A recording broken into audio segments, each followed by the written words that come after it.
ಒಂದು ಕ್ಷಣ ಕಣ್ಣು ಮುಚ್ಚಿ ಕಲ್ಪಿಸಿ. ಹೆಣ್ಣು ಮಗು ಶಾಲೆಗೆ ಹೋಗುವುದು ಪಾಪವೆಂದು ನಂಬಿದ್ದ ಕಾಲ. ಪೆನ್ನು ಹಿಡಿದ ಕೈಗಿಂತ ಅಡುಗೆ ಮಾಡುವ ಕೈಯೇ ಶ್ರೇಷ್ಠವೆಂದು ಹೇಳುತ್ತಿದ್ದ ಸಮಾಜ. ಅಂತಹ ಅಂಧಕಾರದ ಯುಗದಲ್ಲಿ ಒಬ್ಬ ಮಹಿಳೆ ಪುಸ್ತಕ ಹಿಡಿದು ಹೊರಟಳು. ಅವಳ ಹೆಸರೇ ಸಾವಿತ್ರಿಬಾಯಿ ಫುಲೆ. 1831 ಜನವರಿ 3ರಂದು ಮಹಾರಾಷ್ಟ್ರದ ಒಂದು ಚಿಕ್ಕ ಹಳ್ಳಿಯಲ್ಲಿ ಜನಿಸಿದರು ಸಾವಿತ್ರಿಬಾಯಿ ಫುಲೆ.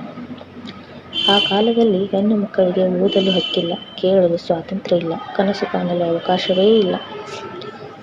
ಆದರೆ ಸಾವಿತ್ರಿಬಾಯಿಯ ಮನಸ್ಸಿನಲ್ಲಿ ನಾನು ಓದಬಾರದೆ, ನಾನು ಕಲಿಯಬಾರದೆ ಎಂಬ ಪ್ರಶ್ನೆ ಮೂಡಿತು. ಆ ಪ್ರಶ್ನೆಯೇ ಒಂದು ದಿನ ಕ್ರಾಂತಿಯಾಗಿ ಬೆಳೆಯಿತು. 1848 ಸಾವಿತ್ರಿಬಾಯಿ ಮತ್ತು ಜ್ಯೋತಿಬಾ ಫುಲೆ ಪುಣೆಯಲ್ಲಿ ಹೆಣ್ಣು ಮಕ್ಕಳಿಗಾಗಿ ಮೊದಲ ಶಾಲೆ ಆರಂಭಿಸಿದರು. ಆದರೆ ಸಮಾಜ ಸುಮ್ಮನೆ ಬಿಡಲಿಲ್ಲ. ಅವರು ಶಾಲೆಗೆ ಹೊರಟಾಗ ಕಲ್ಲು ತೂರಿದರು, ಕೆಸರು ಎರಚಿದರು, ಅವಮಾನಿಸಿದರು. ಆ ಕ್ಷಣದಲ್ಲಿ ಯಾರಾದರೂ ಹೆದರುತ್ತಿದ್ದರು. ಆದರೆ ಸಾವಿತ್ರಿಬಾಯಿ ನಿಲ್ಲಲಿಲ್ಲ. ಅವರು ಏನು ಮಾಡಿದರು ಗೊತ್ತಾ? ಇನ್ನೊಂದು ಸೀರೆಯನ್ನು ಚೀಲದಲ್ಲಿ ಇಟ್ಟುಕೊಂಡರು. ಕೆಸರು ಬಿದ್ದರೂ ಬದಲಾಯಿಸಿಕೊಂಡು ಮತ್ತೆ ಶಾಲೆಗೆ ಹೋದರು. ಏಕೆಂದರೆ ನನ್ನ ಮೇಲೆ ಬಿದ್ದ ಕೆಸರಿಗಿಂತ ಈ ಮಕ್ಕಳ ಜೀವನದಲ್ಲಿ ಇರುವ ಅಂಧಕಾರವೇ ದೊಡ್ಡದು ಎಂಬ ಧ್ಯೇಯ ಅವರದಾಗಿತ್ತು. ಪೆನ್ನೇ ಅವರ ಆಯುಧವಾಗಿತ್ತು.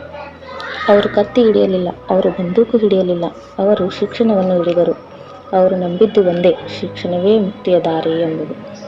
ಮಹಿಳೆಯರಿಗೆ, ದಲಿತರಿಗೆ, ಅಂಚಿನ ಜನರಿಗೆ ಅವರು ಕವಿತೆಗಳ ಮೂಲಕ ಎದ್ದೇಳಿ, ಜಾಗೃತರಾಗಿ ಶಿಕ್ಷಣ ಪಡೆದುಕೊಳ್ಳಿ ಎಂದು ಹೇಳಿದರು. 1897 ಪ್ಲೇಗ್ ರೋಗ ಜನರನ್ನು ಸಾವಿನ ಅಂಚಿಗೆ ತಳ್ಳಿತ್ತು. ಎಲ್ಲರೂ ದೂರ ಸರಿದಾಗ, ಎಲ್ಲರೂ ಭಯದಿಂದ ಓಡಿದಾಗ ಸಾವಿತ್ರಿಬಾಯಿ ರೋಗಿಗಳನ್ನು ಅಪ್ಪಿಕೊಂಡರು. ಒಬ್ಬ ಅನಾಥ ಮಗುವನ್ನು ತಮ್ಮ ಹೆಗಲ ಮೇಲೆ ಹೊತ್ತು ಆಸ್ಪತ್ರೆಗೆ ಕರೆದೊಯ್ಯುವಾಗ ಅವರದೇ ಜೀವ ಬಲಿಯಾದರೂ ಅವರ ಮಾನವೀಯತೆ ಅಮರವಾಗಿ ಬಿಟ್ಟಿತು.